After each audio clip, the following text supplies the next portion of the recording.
የኢትዮጵያ ሰው አይታችኋል።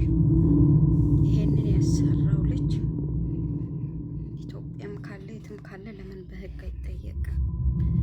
ይህ ህፃን አንድ ፍሬ ነው። ግፋቤል 6-7 ዓመት አይበልጥም። ትንሽዬ ነው። ምን እያስተማረው ነው? እያሳደገ ያለው የእሱን ልጅ ነው አምጥቶ እንደዚህ እያሰደበ ያለው ማህበረሰብን። ወይ የሰው ልጅ ነው የራሱ ልጅ ከሆነ አባትየው ራሱ መጠየቅ አለበት። ከስር ከስር እንዲበል እያለ ነው መጥፎ ነገር እያስለመደው ህፃኑ ይህንን ይዞ ነው የሚያድገው። ይህንን ነገር ነው ይዞ የሚያድገው ህፃኑ። በዚህ በተሻሻለ ስርዓት ባለ ሰዓት ህግ ባለ ሰዓት እንደዚህ አይነት ህፃን አንድ ፍሬ ህፃን ለልጁ ፊደል ማስተማር ትምህርት ማስተማር እናት አባትን ትልልቅ ሰዎችን ማክበር ማስተማር እግዚአብሔርን ማክበር መፍራት ማስተማር ነው እንጂ መጥፎ ስድብ እሱ ያለውን እኔ አልልም። መጥፎ ስድብ አምጥቶ ህፃኑን በሚዲያ ይኸው ሰሞኑን እየተዘዋወረ ነው። ቲክቶክ ላይ አይታችኋል። እና እያሰደበ ነው ያለው። በአማርኛ የሰራሁት ሌሎች ሰዎች እንድትሰሙ ነው። ልጁ ህፃኑ እየተሳደበ ያለው ባህልየኛ ነው እያሰደበ ያለው። አባት ከሆነም የሰው ልጅ ከመንገድ ላይ አምጥቶ ዋና ተጠያቂ ባለ እንትኑን ያሰራው ፖስት ያደረገው ባለቤት ነው መጠየቅ ያለበት። አንድ ፍሬ ህፃን አምጥቶ ህፃኑን እንዲበል እያለ እያሰደበ መጥፎ ውስጥ እያስለመደ ትንሽ ከቆየ ሌብነት ያስለምደዋል። ትንሽ ከቆየ ሰው እንደሚገል ያስለምደዋል። ይሄ ሰው ከመግደልም አይተናነስም። ትንሽ ከቆየ ሰውም እንደሚገል እንደሚሰርቅ ያስተምረዋል። በዚህ እድሜው ቲክቶክ ላይ አምጥቶ እድሜው ራሱ አልደረሰም። እንዲስደብ እያለ ማህበረሰብን እያሰደበ የትም ይኑር የኢትዮጵያ ህዝብ ስሙ ይሄን እንደዛ እያለ ነው ህፃኑ ሚዲያ ላይ አምጥቶ እያሰደበ ያለው። አባት ነው ያው ሌላ የሰውን ልጅ አምጥቶ አያሰድብም፣ ይጠየቃል። አባት ቢሆን ነው አምጥቶ ያሁን አስተማርክ ማለት ነው። ሙያን ያስተማርከው አባት ተብዬው ጭንቅላት የለህም፣ በጣም ጭንቅላት የለህም። አልተማርክም። አንተ ብትማር ኖሮ ህፃኑ ሚዲያ ላይ አምጥተህ ስድብ አታስተምርም። ደደብ ነክ። ከደደብ ሙያ ይምሰልክ ይሄ፣ ጉብዝና ይምሰልክ ይሄ፣ ጀብዳ ይምሰልክ ይሄ። ዝቅተኛ አለመማርነትን፣ ደደብነትን፣ እበትነት ግን የሚያሳይ ነው።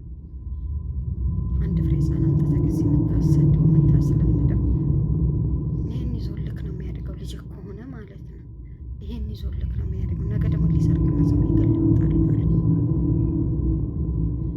ራሴ የዘራኸውን ታጭዳለህ፣ አይቀርልህም። አንተ ብትማር አንተ ቁም ነገር ላይ ብትደርስ ህፃኑን እንዲህ አታደርግም። ህፃኑን ታስተምራለህ ጥሩ ነገር ጥሩ ሰው እንደሚወድና ትልልቅ ሰዎችን እንዲያከብር እግዚአብሔርን እንዲፈራ ትምህርቱን ጎብዞ እንዲማር። አንተ በዚህን ሰዓት ቲክቶክ ላይ ዘግመተክ ያሰደብከውን ህፃን በዛን ደቂቃ 1-2 ፊደል ብታስተምረው ጥቅም ነበረው። አንተ ደደብ ስለሆንክ ነው፣ አንተ ጫታም ስለሆንክ ነው ህፃኑን አምጥተክ ሚዲያ ላይ አንድ ፍሬ ህፃን ስድብ የምታስለምደው፣ መጥፎ ነገር የምታስለምደው። በዚህን ሰዓት የማን ህፃን በዚህን ሰዓት ወጥቶ ሚዲያ ላይ ሲሳደብ ያየከው? ይቀርልሃል። ህግ አፍንጫህን ይዞ ይጠይቃል። ህግም የህፃናት መፍት ይጠይቃል። የህፃናት እንትን ይጠይቃል። ወንጀል ከባድ ወንጀል ነው የሰራከው። ከባድ ወንጀል መስሎሃል አንተ። አንድና አንድ በተለቀቀው አካውንት ባለቤት ነው መጠየቅ ያለበት። ባለጌ ነክ፣ በጣም ባለጌ በጣም። አንድ ፍሬ ህፃን አንተ ነገ ተምሮ ይሄ ልጅ ብዙ ደረጃ የሚደርስ ነው፣ ብዙ ነገር የሚያደርግ ነው። አምጥተህ ስድብ ታሰድባለህ።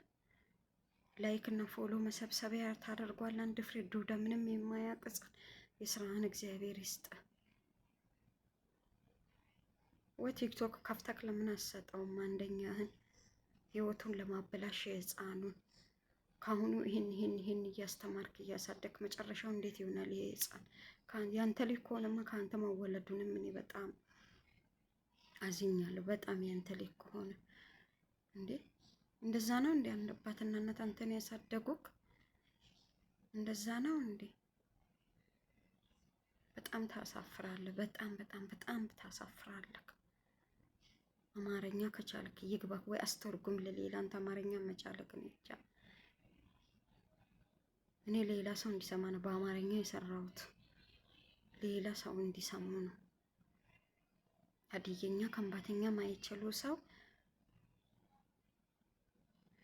እንዲሰሙ ነው የሰራሁት። ሀዲየኛና ከምባተኛ ሰራ ነበር። በሱ ግን ሰው ይታዘብ ሰው ይስማ ብዬ ነው የሰራሁት በዚህ ቪዲዮ። ደደብ ከደደብ ደደብ ነህ አንተ። ገና ያላደገ ህፃን ገና ግፋ ቢል ህፃኑ ከ6 ከ7 ዓመት በላይ አይበልጥም እኮ።